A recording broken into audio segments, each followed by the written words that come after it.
When you testified in the States, you talked about if this legislation didn't happen, the resulting underemployment of journalism. You talked about that can cause less competent local governments, a greater spread of partisanship, a greater spread of misinformation, hurting our local economies, and in even reducing the diversity of viewpoints. So can you explain the importance of how we need to get this done quickly because of the consequences of not doing this? What happened with local journalism? Yeah, in longer pieces that I've written, I've come across a huge literature that shows what happens in communities after they lose their local newspaper.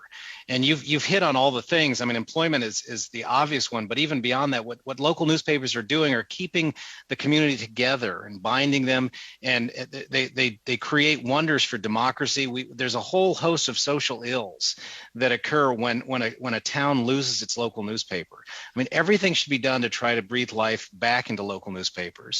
And I feel like the best way to do this, Ms. Gardner talked about a subsidy, that is one way to do it.